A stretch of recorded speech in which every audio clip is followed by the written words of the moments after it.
प्रधानमन्त्री नै आलो पालो दिल्लीले गरिदिने भएपछि माओवादीले त्यसो नभनेर के भन्छ त? यी विदेशीका गोठालाहरूले यिनीहरूको कुरा कहाँ पत्याउनु भन्नुस्? कुदेर त सिंहदरबार पुग्या होइन। यी मालिकहरूको भाषा बोल्दै हुनुहुन्छ, नेपाली जनताको होइन। विदेशी शक्तिको निर्णायकत्व देखिन्छ। सीके राव जस्ता मानिसहरू मधेस इज नट नेपाल भनेकै हो। यो आक्रोश कहाँ पोख्ने? प्रधानमन्त्री हेरफेर गर्ने कुरामा पनि, आलो पालो गर्ने कुरामा पनि छलफल। नागरिकता विधेयक तपाईँ यो संसदले पास गर्यो भन्नुहुन्छ, कोही बिहाको धन्दाले केटी माग्नु बिर्सियो भन्थ्यो अरे के? नागरिकताको अगाडि सरकारको कुनै महत्त्व छैन। अब नेपाली चाहिँ किन भइरहनु पर्ने? नेपालको सम्प्रभुता अमेरिकाको पोल्टामा गयो। स्वागत छ दाइ। हजुर धन्यवाद। कुराकानीको सुरु गरौँ। नागरिकता विधेयक पास भयो, विभिन्न धेरै समय योभन्दा अगाडि बहस भइरहेको कुरा र यो अत्यन्तै राष्ट्रिय महत्त्व राख्ने कुरा भनेर भनिएको छ। हजुरलाई कस्तो लाग्यो यो पास भइसकेपछि र अबको गतिविधि कसरी अगाडि बढ्छ? यसो कुराकानी सुरु गरौँ त। नागरिकता विधेयकको विशेषता। धन्यवाद। मैले त धेरै समय अगाडिदेखि यस विषयमा आफ्नो धारणा आम सञ्चार समक्ष राखेको छु। नेपाल राष्ट्रको निर्माण भएको कति वर्ष भयो? विक्रम सम्वत 1825 देखि लिएर आज 250 वर्षको नेपालमा सधैँ नागरिकताको विधेयकको विवाद आउँछ। नागरिकताको र तपाईहरुलाई अथवा आम नेपाली जनतालाई थाहा छ, नेपालका हरेक राजनीतिक परिवर्तनहरूमा विदेशी शक्तिको निर्णायकत्व देखिन्छ अथवा देखिने गरेको छ। चाहे त्यो 62-63 को आन्दोलन भन्नुस्, यो 12 बुँदे समझदारीको कुरालाई लिएर भन्नुस्, अहिलेको गणतन्त्रको कुरालाई, अब एमसीसी एसपीपी लगायतका कुराहरूलाई लिएर भन्नुस्, यी सम्पूर्ण आन्दोलनहरू हुँदा कुन नेपाली जनताले कहिले कुन आन्दोलनमा हामीले नागरिकता पाएनौं र हामीलाई नागरिकता प्रदान होस् भनेर कसले भनेको थियो? यो संविधान निर्माणका क्रममा, लागू हुने क्रममा महन्त ठाकुर, उपेन्द्र यादव लगायतका उहाँहरूले नेतृत्व गर्नुभएका राजनीतिक दलहरूले आन्दोलन गर्दा, हाम्रो वीरगञ्जमा आन्दोलन गर्दा, रक्सोल पारीबाट, वीरगञ्ज पारी रक्सोलबाट आन्दोलनकारी आउने र वीरगञ्जमा आन्दोलन हुने कुरा हामीले सुनेकै हो। र अर्को कुरा के हो भने, तिमीहरू आन्दोलन गर्न आऊ, आन्दोलनमा मर्यो भने हामी 50 लाख दिन्छौं भनेर पनि उहाँहरूले भनेकै हो। अनि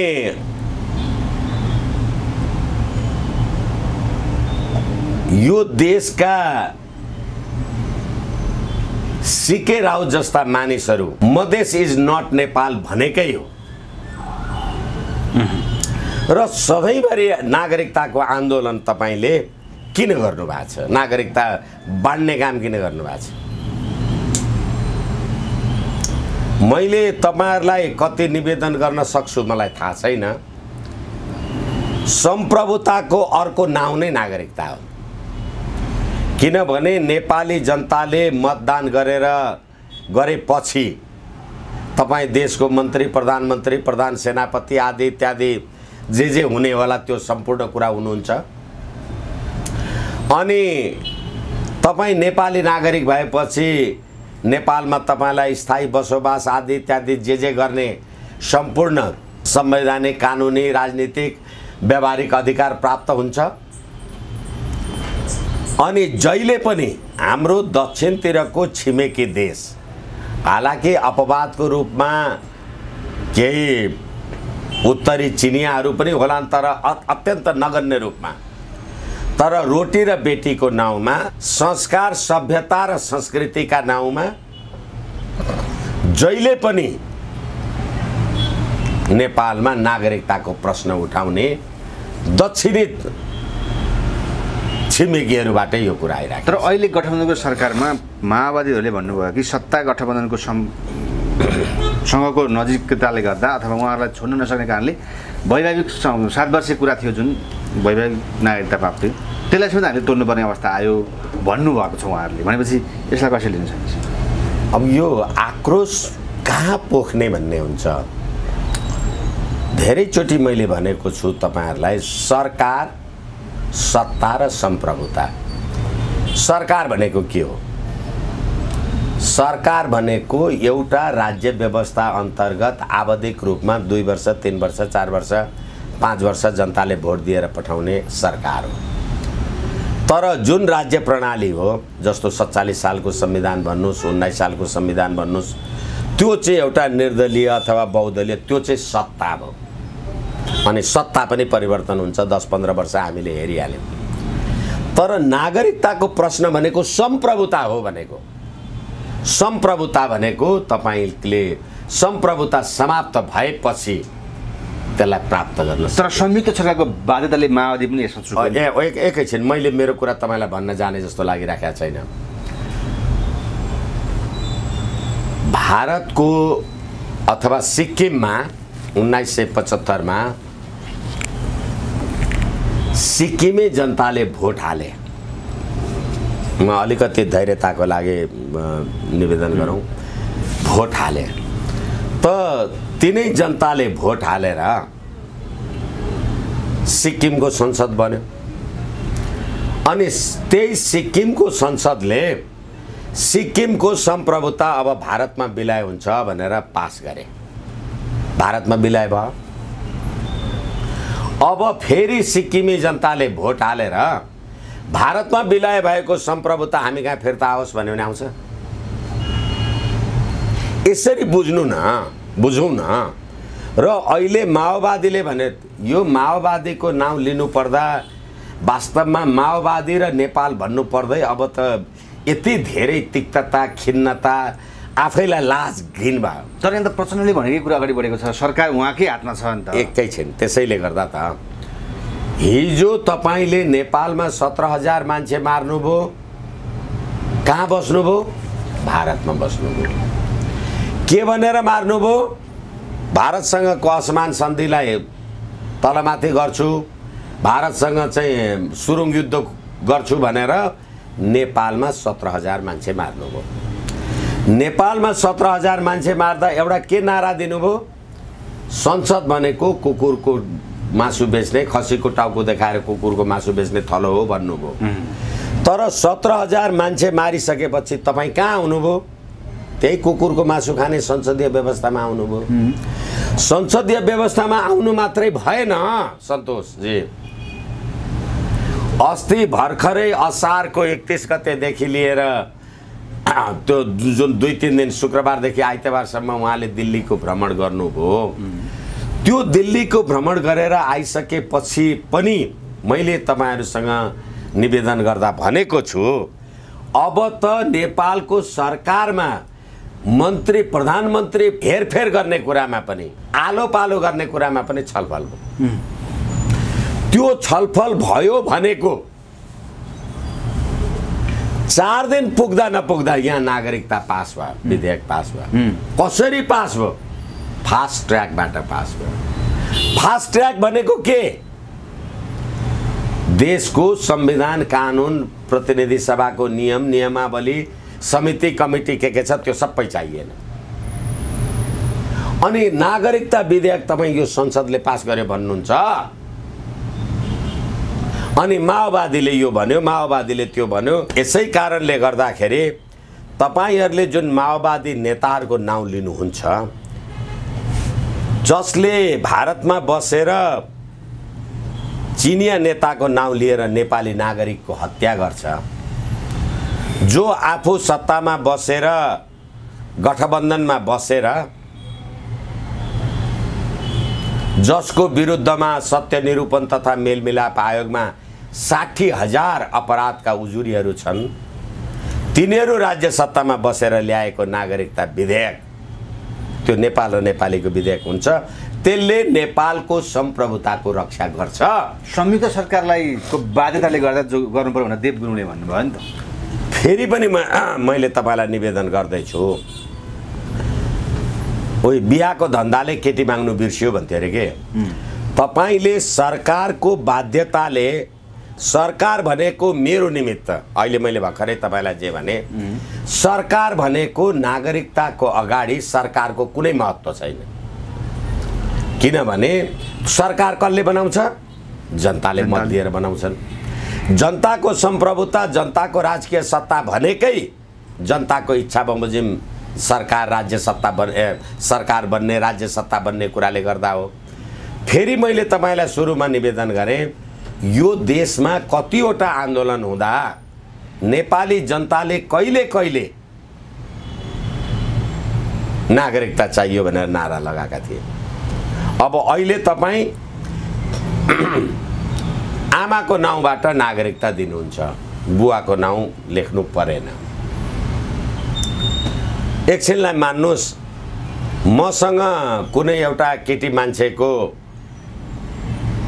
त्यस्तो संसर्ग भएछ र लिभिङ टुगेदरको उसबाट संसर्ग भएछ र त्यो केटीबाट कुनै एउटा बच्चा अथवा बच्ची पैदा भएछ, पछि त्यो केटीले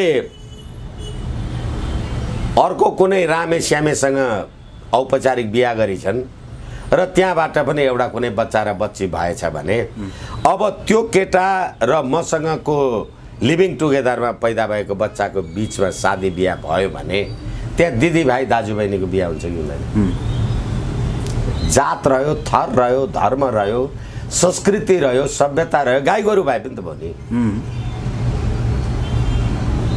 यसै कारणले गर्दाखेरि अब अहिले त एक पटकको नेपाली सधैँ पटकको नेपाली भनेर गैर आवासीयलाई नागरिकता दिने।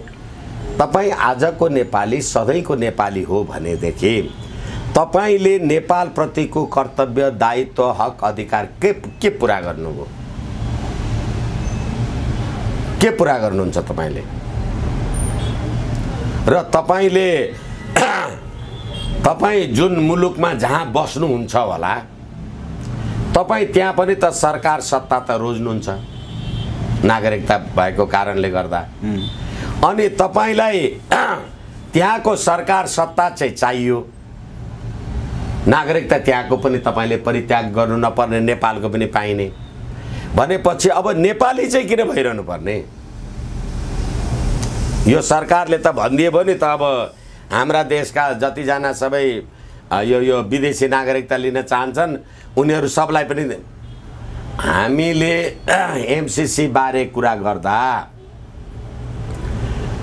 अमेरिकाको वर्तमान कानुन र भविष्यमा बन्ने नीतिको उल्लङ्घन गर्न पाइने छैन भनेर नेपालको सम्प्रभुता अमेरिकाको पोल्टामा गयो भनेर लेख्ने यही सरकार, यही प्रचण्ड, यही शेरबहादुर अब हिजो अमेरिकाको पोल्टामा जानुभएको थियो, अब अहिले भारतको पोल्टामा एमसीसी गरेर रणनीतिक हिसाबले त्यो पोल्टामा जाने अनि नागरिकताको हिसाबले चाहिँ भारतीयहरूको पोल्टामा जाने। वैधानिक नागरिकतामा 7 वर्ष प्रावधान जुन हटाउन बाध्य भयो माओवादी, यसले के असर गर्छ त्यसपछि? अब फेरि पनि माओवादीहरूसँग तपाईँ राष्ट्रियता जोडेरै नहेर्नुहोस् म भन्छु। तर निर्णय उहाँहरूबाटै भइरहेछ होइन, त्यसैले त उदेक लाग्ने विषय यहाँ छ कि जसले तपाईँको भाइ, छोरा, ज्वाइँ, जेठान, भान्जा, भान्जी, भतिजा मार्यो अथवा बलात्कार गर्यो, तपाईँ प्रेस सम्मेलन गरेर माओवादीले मलाई बलात्कार गर्यो भन्नुहुन्छ, तर निर्वाचन आयो उसैलाई भोट हाल्नुहुन्छ भने अब त्यस्ता पतित मान्छेहरू, त्यस्ता प्रवृत्तिहरूलाई मत दिनेहरूले बनाएको, मत तिनीहरूलाई मत दिएर तपाईँले पठाएको, तिनीहरूले बनाउने सरकार, तिनीहरूले बनाउने कानुन नियम यस्तो नभएर के हुन्छ? यो इस्युले तराईतिरको जुन नागरिकतासँग सम्बन्धित कुरा थियो, 7-8 लाखको अब उद्धार हुने भयो भनेर जुन प्रचण्डले भन्दै जानुपर्छ, जनकपुरमै गएर त्यहाँ समस्या समाधान भयो अब लङ टर्ममा अथवा के हुन्छ? अब त्यहीँभित्र पनि अब एकछिनलाई मान्नुहोस्, आज तपाईँले 7-8 लाख भन्नुहुन्छ अनि 12 वर्ष पछाडि कति लाख होला? अहिले तपाईँ हामी कुरा गरिराखेका छौँ 7 वर्ष प्रावधान भनेर। त्यो प्रावधान अन्तर्गत नेपालमा बिहा गरेर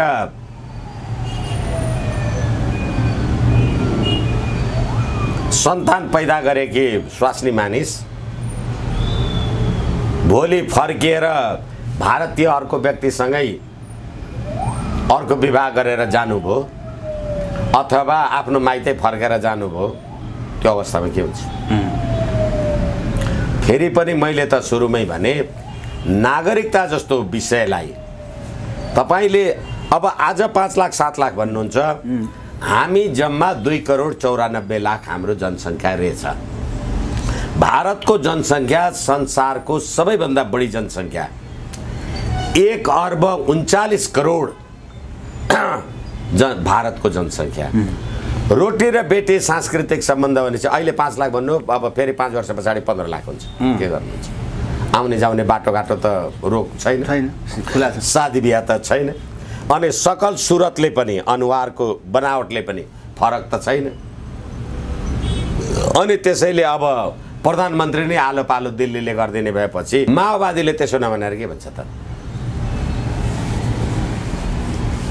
यसै कारणले गर्दाखेरि यो नागरिकताको विधेयक अथवा नागरिकताको सवालले देशलाई सिक्किमीकरण र फिजीकरण गर्ने क्रियातिर निरन्तर लिएर गएको छ र यिनीहरू नेपालको यो राज्य प्रणाली सम्पूर्ण विदेशी शक्तिको ज्ञान बुद्धि क्षमतामा आएका यी विदेशीका गोठालाहरूले यही काम गर्ने। अब यतापट्टि एमालेका माथि चाहिँ पोखरेलले भन्नुहुन्छ सत्ता टिकाउनलाई नागरिकता विधेयक पारित गरियो, अब आउने 16 गते आन्दोलन गरेर हामी यसलाई चाहिँ विरोध गर्छौँ भन्नुहुन्छ। यो कतिको जायज छ त उहाँहरूले भनेको, एमाले भनेको कुरा? तपाईँले जसरी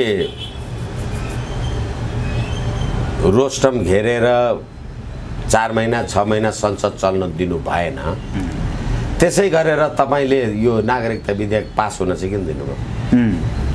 विरोधमा बोल्नुभयो होला, तर तपाईँले पनि त 2075 सालमा त यो विधेयक लिएर आउनु भएको थियो।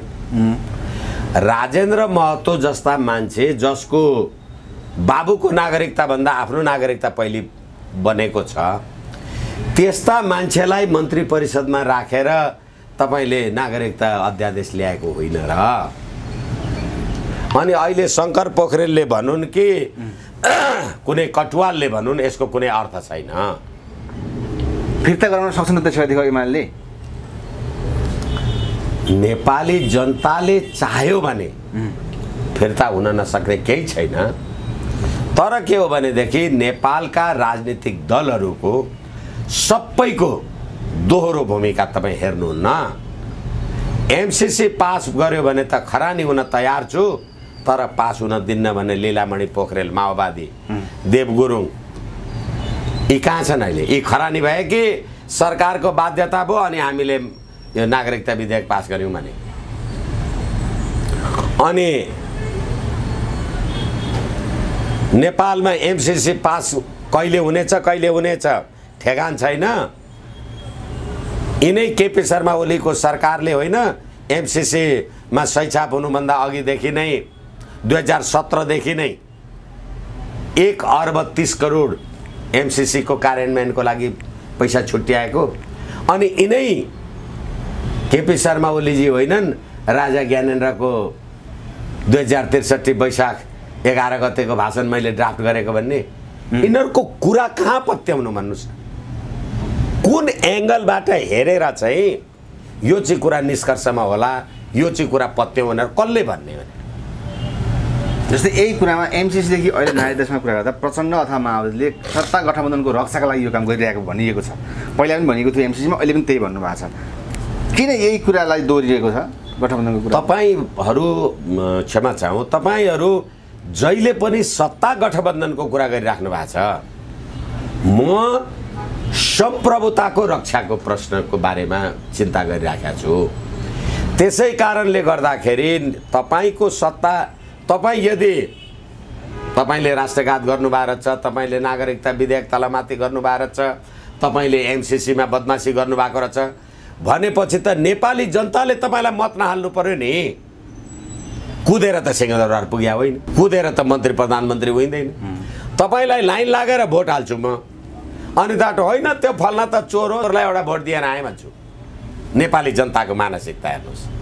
अनि तपाईँ राज्य सत्तामा चाहिँ मलाई पठाउनुहुन्छ, अनि मैले गरेको कुरामा चाहिँ तपाईँ विरोध गर्नुहुन्छ। होइन यो त भएन, त्यो त भएन। तपाईँले निर्वाचनको माध्यमद्वारा सत्ता परिवर्तन गर्न पाउनुहुन्थ्यो नि, सरकार परिवर्तन गर्न पाउनुहुन्थ्यो नि।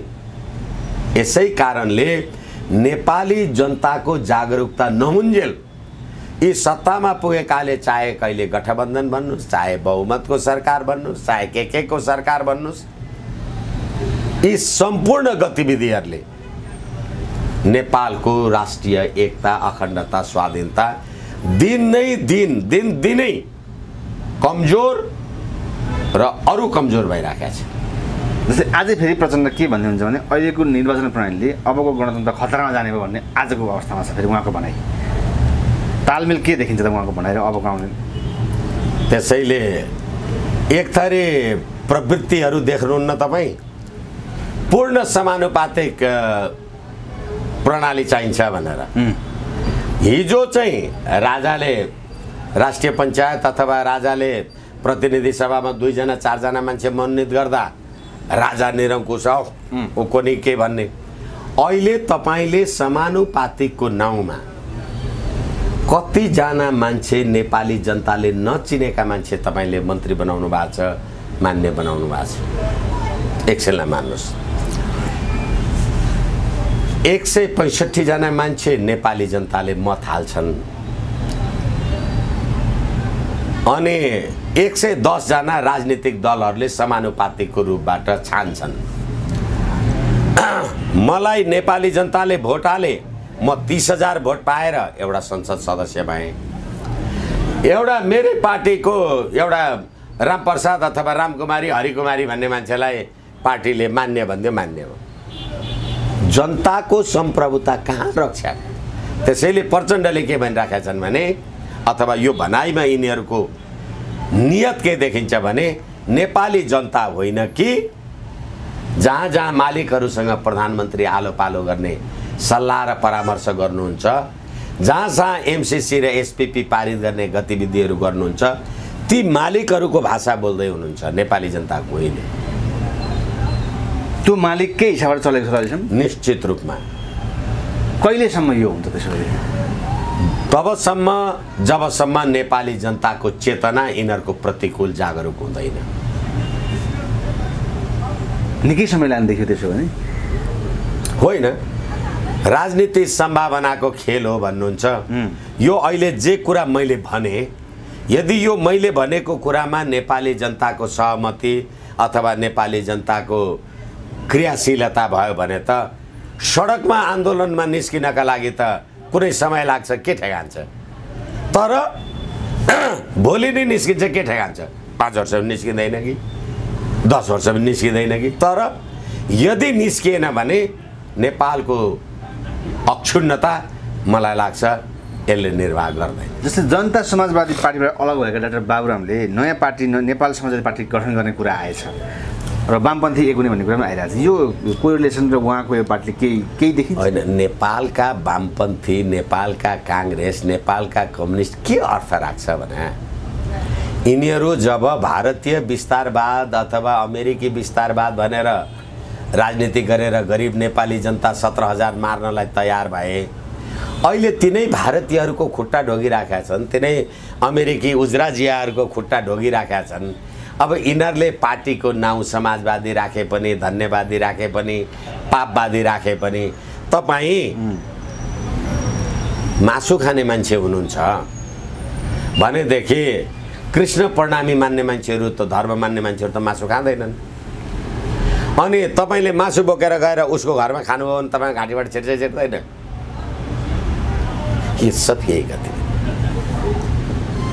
यस्ता चरित्र, यस्ता पात्रबाट यो मुलुकको अखण्डता दीर्घकालीन रहन्छ कि रहँदैन भन्ने कुरा चाहिँ, रहन्छ भन्ने कुरा चाहिँ भन्न सकिन्छ। त्यसै कुराको अन्तिममा छ। जुन नागरिकता विधेयक पास हुनु भन्ने कुरा प्राय तराईतिर र त्यहाँ खुला सिमाना भएकोले गर्दा त्यतातिर जोडिन्छ र उपेन्द्र यादवहरू पनि यो कुरा उठाइरहेको थिए। अब यो चुनावी माहौल हो अथवा के हो, प्रचण्डकै भनाइ, उपेन्द्र यादवहरूको त्यो उहाँको त्यहाँको सोचाइ, त्यहाँ त अब होडबाजी हुन्छ होइन? त्यसो भएदेखि त नागरिकता दिने कुरामा नागरिकता दिने कुरामा त हामीले संविधान सभाको निर्वाचनको टाइममा नागरिकता बाँड्नलाई जुन तपाईँले गाउँ गाउँमा टोली पठाउनु भयो, तर त्यो टोली गर्दा गर्दै रक्सोलमा फारबिसगञ्जमा पनि नागरिकता बाँड्ने टोली थियो।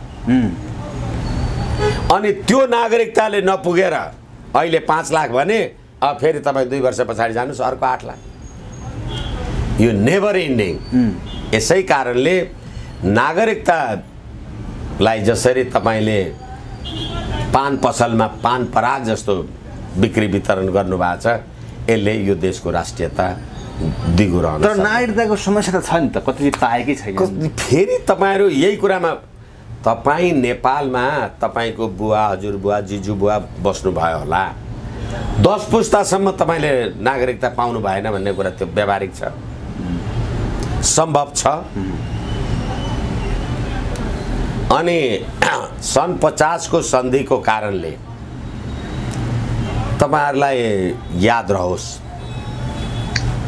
एउटा कुनै भारतीय नागरिक नेपालमा आएर व्यापार व्यवसाय गर्नलाई उसलाई नेपाली नागरिक हुनु पर्दैन, उसलाई नेपाली नागरिक हुनु पर्दैन। अनि उसले अहिले जुन यो नागरिकताको प्रावधान छ, कुनै एउटा फर्म कम्पनी दर्ता गर्छ। कसको नाउँमा दर्ता गर्छ भने उसले घरमा नोकर राखेको एउटा कुनै पहाडिया केटो या त नेपाली केटो, अनि उस त्यो केटाको नाउँमा अर्बौंको कारोबार हुन्छ। भोलि 2 नम्बरी धन्दा गरेपछि त्यो भागेर बाहिर जान्छ, त्यो केटालाई पक्रेर। तपाईले हेर्नु भएको छैन त्यो मधेसमा, अथवा हामीले हेरिराखेका छैनौं कि चक्रवृद्धि ब्याज लिएको कारणले गर्दा कटेरो बनाएर बसेको मान्छेलाई 4 करोड बैंक कोरिन्छ, 8 करोड बैंक कोरिन्छ। कसरी भयो? यस कारणले गर्दाखेरि सन् 50 को सन्धि देखि आजसम्म तपाई सधैँ त्यही नागरिकताको प्रश्न उठाउनुहुन्छ। नागरिकताको प्रश्न तपाई हाम्रो नस्लमा चाहिँ किन उठेन? अहिले कयौं नेपाली भारतमा बस्छन् नि, दार्जिलिङमा बस्छन् होला, तिनीहरूको नागरिकताको प्रश्न के किन उठ्दैन? त्यहाँ नेपालमै उठ्छ र रोटी र बेटी भनेर पारीकै मान्छेको बारेमा कुरा उठ्छ। यसै कारणले गर्दाखेरि यो देशलाई सिक्किमीकरण र फिजीकरण गर्ने अनेकन उपायहरू मध्येको सबैभन्दा बलियो उपाय यही विधेयक हो। किनभने तपाईलाई मैले जति बढी यसरी नागरिकता प्रदान गर्न सके, तपाई भोलि चुनाव जितेर राष्ट्रपति पनि हुनुहुन्छ, प्रधानमन्त्री पनि हुनुहुन्छ। अनि त्यहाँबाट संविधानले त भनेको छ वंशजको आधारमा नागरिकता नभएको मान्छे प्रधान सेनापति, प्रधानमन्त्री आदि इत्यादि हुन पाउँदैन। अब भोलि प्रश्न उठ्छ, तपाई हेर्नु होला, म तपाईलाई भोट दिएर, सन्तोष पन्तलाई भोट दिएर त्यो मान्छे देशको प्रधानमन्त्री चाहिँ हुन पाउँछ, मैले भोट दिएर तपाई चाहिँ प्रधानमन्त्री हुन पाउने, म आफै चाहिँ प्रधानमन्त्री हुन नपाउने। भोलि त्यो प्रश्न उठ्यो भने के गर्नुहुन्छ? अब फेरि अहिले नेपालको सेनापति भारतीय सेनाको पनि मानार्थ सेनापति हुन्छ। अब गर्दा गर्दै तपाईले यही अंगीकृत वंशज जे भनेर होस् गर्दै ल्याएर तपाईले सेनामा पनि भारतीय मूलको सेनापति, राष्ट्रपति पनि र प्रधानमन्त्री पनि त्यही राख्नु भएपछि यो फिजीकरण सिक्किमीकरण हुनलाई के बेर लाग्छ? हस्, समय दिनु, धन्यवाद। Thank you. हस्, धन्यवाद।